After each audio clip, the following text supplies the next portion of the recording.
विविध भारती राष्ट्रीय सेवा का प्रसारण आप सुन रहे हैं 103.5 मेगाहर्ट्ज पर आकाशवाणी भोपाल के स्टूडियो से। और आपके साथ हूँ मैं नूपुर शर्मा। सुनाऊंगी आपको एक और कहानी, जीवन से जुड़ी हुई कहानी, जो बताती है कि गलती करना उतना बड़ा अपराध नहीं है जितना बड़ा अपराध गलती को स्वीकार न करना है। और इसके क्या क्या दुष्परिणाम हो सकते हैं आप इस छोटी सी कहानी में देखेंगे। कहानी आपको ज़रूर पसंद आएगी। कहानी रूस के मशहूर लेखक लियो टॉल्स्टॉय की है। लेकिन अगर इस कहानी को भारतीय संदर्भ में देखें तो कहानी कुछ यूं है कि किसी शहर में भगीरथ नाम का एक युवक रहता था। बड़ा सुंदर था, प्यारा सा था, घुंघराले काले बाल थे। और जो कमी थी उसमें ये थी कि उसका चाल चलन थोड़ा अच्छा नहीं था। जगह जगह तमाशे करना, लोगों से झगड़े कर लेना उसकी आदत थी। लेकिन समय बीता, उसका ब्याह हो गया, बच्चे हुए, और धीरे धीरे उसकी ये आदत छूट गई। व्यापार करने लगा वो। और एक बार बड़ा सा मेला लगने वाला था गंगा किनारे। उसने सोचा कि मैं भी जाऊं, वहां कुछ ज़्यादा पैसे कम समय में कमा सकूंगा। ये बात उसने अपनी पत्नी से कही। अगली सुबह जब वो जाने की तैयारी करने लगा तो पत्नी ने उससे कहा कि मैं नहीं चाहती कि तुम वहां जाओ। उसने पूछा ऐसा क्यों? बोले मैंने एक बड़ा बुरा स्वप्न देखा। बोले क्या सपना देखा? सपने तो सपने होते हैं, आते ही रहते हैं रोज रोज। नहीं नहीं, बोले ऐसा वैसा सपना नहीं था। सपने में मैंने देखा कि तुम्हारे बाल सफ़ेद हो गए हैं, तुम बुजुर्ग हो गए हो। तो बोले इसमें क्या हुआ? मैं तो व्यापार करने जा रहा हूँ, जल्दी ही वापस आ जाऊँगा, अच्छी-अच्छी चीज़ें लेके आऊँगा और पैसे कमा के आऊँगा। तुम चलो इंतज़ार करो, कोई बात नहीं है। ऐसा कहकर उसने तैयारी की और गाड़ी लेकर सामान उसमें भर कर निकल गया। शाम हुई, वो एक सराय में रुका। जो आजकल के होटल होते हैं, वो उस समय सराय कहलाते थे। तो सराय में उसकी भेंट एक व्यापारी से हुई, बातचीत हुई अच्छे से। और उसने सोचा कि चलो अच्छी बात है, एक व्यापारी का साथ तो मिल गया है। मैं सुबह जल्दी उठूँगा, मुँह अंधेरे निकलूँगा और भोर होते-होते मेले की जगह पर पहुँच जाऊँगा। ये सोचकर वो सो गया। अगली सुबह वह बस मुँह अंधेरे उठा, तैयार हुआ और अपनी गाड़ी लेकर निकल गया। तो कुछ किलोमीटर ही वो गया होगा और तब तक भोर होने लगी थी कि अचानक उसके सामने पुलिस का वाहन आकर रुका। पुलिस वालों ने उसे रोका। उसने पूछा, क्यों भाई, क्या बात हो गई है? मुझे जाते-जाते क्यों रोका? बोले, आप कहाँ से आ रहे हो? मैंने कहा, मैं एक व्यापारी हूँ और यहाँ से आ रहा हूँ। बोले, रात को आप कहाँ थे? बोले, रात को मैं इस जगह पर रुका था। तो बोले, वहाँ आपके साथ और भी कोई था? बोले, हाँ, एक व्यापारी था। तो बोले, आपने उसकी हत्या की है? बोले, आप क्या बात कर रहे हैं? मुझे इस बारे में कुछ भी जानकारी नहीं है। मैं तो सुबह, बोले इतनी सुबह आप क्यों निकले? पुलिस वालों ने पूछा। उसने कहा कि मेरा विचार था कि सुबह होते तक मैं पहुँच जाऊँगा मेले की जगह पर।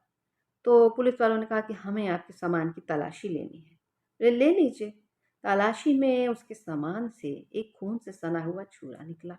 अब उस समय फिंगरप्रिंट तो होते नहीं थे। छुरा मिला और पुलिस वालों ने बोल दिया कि हाँ, आप ही ने उसकी हत्या की है। उसने बहुत कहा कि मेरा उससे कोई परिचय नहीं है ऐसा, मैं उसे जानता नहीं था, मैं उसे क्यों मारूँगा? लेकिन पुलिस वालों ने उसकी एक ना सुनी। उसे थाने ले आया गया और उसे जेल में बंद कर दिया गया। उसके ऊपर मुकदमा चला, उसका अपराध साबित हो गया और उसे आजीवन कारावास की सज़ा मिल गई। कोई सुनवाई नहीं हो पाई। वो निरपराध होने के बाद भी जेल में चला गया। उसकी पत्नी कैसे हैं, उसके बच्चे कैसे हैं, उसे कोई खबर ना लगी। अब वो सोचने लगा कि ऐसा क्या हुआ? ऐसा क्यों हुआ? क्या मेरी पत्नी का स्वप्न ही सच था? जो भी हो, धीरे-धीरे वो इन बातों को भुलाने लगा और जैसा भी था जेल में जीवन जीने लगा। जीवन बिताते-बिताते वो बिल्कुल साधु प्रवृत्ति का हो गया। उसे किसी से कोई लेना-देना नहीं था। वो अपना काम करता, भजन-पूजन करता और बस जीवन चलता जा रहा था। यूँ ही करते-करते 25 बरस बीत गए। 25 बरस बाद उसी जेल में एक कैदी आया। कैदी का नाम था बलदेव। बलदेव बहुत बातें करता था, सबसे अपने किस्से कहानी सुनाया करता था। एक दिन वो बात कर रहा था कि मैं अभी जिस अपराध के लिए जेल में बंद हूँ, वो तो बहुत छोटा-सा है। मैंने इसके कई वर्षों पहले भी एक बड़ा-सा अपराध किया था, लेकिन उस अपराध की सज़ा मुझे आज तक नहीं मिल पाई और मैं देखो आज़ाद ही रहा इतने सालों तक। तो साथी कैदी ने पूछा कि भई ऐसे कौन-सा काम था, जिसकी सज़ा तुम्हें नहीं मिल पाई, जिसका अपराध आज तक साबित ही नहीं हो पाया? उसने कहा कि बहुत समय पहले एक सराय में मैंने एक व्यापारी की हत्या की थी, लेकिन इल्ज़ाम किसी और पर लगा और मैं आज़ाद रहा। अब ये सुनते ही वहाँ ही पास में बैठे भगीरथ की आंखें चमक उठी। उसे लगा कि ये तो मेरी बात कर रहा है और मुझे तो इस दुष्ट को सजा देनी चाहिए जिसके अपराध की सजा मैं भुगत रहा हूँ। पर उसने कुछ नहीं कहा।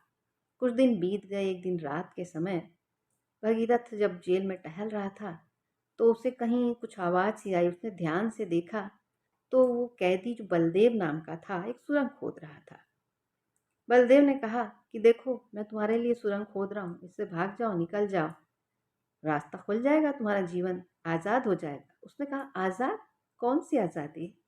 मेरा तो सारा जीवन, मेरी सारी जवानी तो जेल में बीत गई। अब मैं बाहर जाकर क्या करूँगा? मुझे कौन जानता है वहाँ, कौन पहचानता है वहाँ? बल्कि यहाँ तो मुझे लोग जानते पहचानते भी हैं। खैर बात आई गई हो गई। दोनों अपनी अपनी बैरक में वापस लौट आए। अगले दिन जेल वालों को पता चल गया कि कोई कैदी सुरंग खोद रहा था। अब सब विश्वास करते थे भगीरथ पर क्योंकि उसका आचरण बहुत अच्छा था। जेलर ने उसको भी बुला के पूछा कि बताओ सुरंग कितने खोदी थी। अब यहाँ भगीरथ के मन में विचार चलने लगे। उसने सोचा कि यही मेरा दुश्मन है, इसी के कारण मेरा सारा जीवन बर्बाद हुआ। बिना अपराध मैं जेल की सजा भुगत रहा हूँ। मेरे पास मौका है, मैं इसको सजा दिलवा सकता हूँ, मैं इसे जेल में सड़ा सकता हूँ। लेकिन फिर उसने सोचा कि मैं क्या करूँगा सजा दिलाकर, मेरी तो सारा जीवन बीत गया बिना अपराध की सजा भुगतने में। उससे अच्छा है कि मैं इसे क्षमा कर दूँ। जो ये भुगत रहा है वो भुगतेगा, बाकी आगे का परमात्मा जानते हैं, वो उसे जो भी सजा देना होगा खुद दे देंगे। तो उसने कुछ नहीं कहा जेलर से। इसके बाद बलदेव को भी अब तक पता चल चुका था कि यही वो व्यक्ति है जो मेरे अपराध की सजा इतने बरसों से भुगत रहा है। वो भगीरथ के पास आया, उसके चरणों में गिर पड़ा और उससे बोला कि आपने मेरा नाम क्यों नहीं लिया? आप बता दीजिए कि मैंने ही सुरंग खोदी थी और कल सुबह मैं अपना अपराध स्वीकार भी कर लूँगा कि सराय में 25 साल पहले उस व्यापारी की हत्या भी मैंने की थी। तो उसने कहा भागीरथ ने कि अब क्या फ़ायदा? मैंने तो सज़ा काट ही ली ना। मेरे तो जीवन का जो होना था हो ही गया। अब तुम अपना जीवन क्यों खराब कर रहे हो? जैसा है जीवन चलने दो। लेकिन बलदेव ने भी उसकी बात नहीं मानी। उसने अगले दिन अपना अपराध स्वीकार कर लिया और उसको उसकी सज़ा दोबारा हो गई।